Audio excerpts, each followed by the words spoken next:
Se Jesus rogou por Pedro, por que não fez o mesmo por Judas? Eu creio no seguinte, o que eu vou defender aqui é o seguinte. Havia um propósito específico no tocante à participação de Judas na história da redenção. Esse plano já tinha sido previamente traçado. A Bíblia diz que o desígnio de Deus, o conselho de Deus, de acordo com Atos 2:23, o seu desígnio, o seu conselho, precede a sua presciência. Aliás, o Senhor sabe o que vai acontecer, porque antes Ele decretou. É por isso que Atos 2:23 diz que o Senhor Jesus foi entregue por causa do conselho e depois vem a palavra, a presciência de Deus.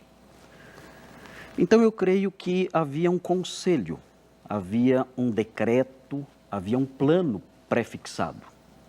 E por causa desse plano pré-fixado, então, Judas tinha um lugar específico a realizar, um papel específico a realizar no plano da redenção. Então, era necessário que o Filho do Homem fosse traído, fosse entregue. Essa expressão é uma expressão comum nos evangelhos. É necessário, né? A expressãozinha dei no grego. Né?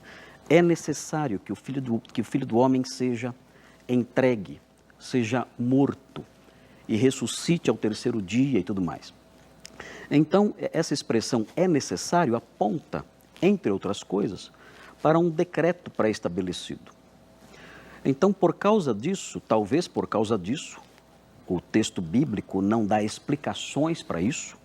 Nós estamos fazendo inferências a partir de informações esparsas no Novo Testamento, a partir de uma teologia construída a partir de textos que nós reunimos, e então a partir deles nós podemos construir essa visão teológica, e a partir disso então podemos dizer, talvez a resposta para essa pergunta, de forma mais objetiva, seria essa: olha, Jesus não rogou por Judas, porque Judas tinha um papel específico, esse papel estava pré-determinado, e ele iria cumprir esse papel de uma forma ou de outra.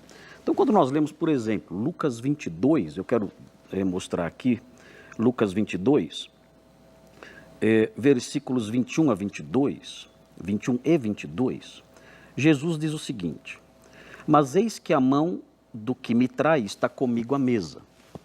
Ele prossegue: e na verdade, o Filho do Homem vai, é um eufemismo que ele usa aqui. Quando ele fala o Filho do Homem vai, isso significa que o Filho do Homem será morto. E aí ele diz, segundo o que está determinado. Ou seja, não somente a morte de Cristo, mas todos os eventos relacionados a essa morte, a sua negação por parte do povo de Israel, a sua traição prevista já nas páginas do Antigo Testamento, tudo isso, diz o texto aqui, está determinado.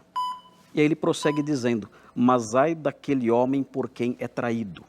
Então nós temos esse versículo aqui, uma conjugação de dois fatores, que é interessante notar.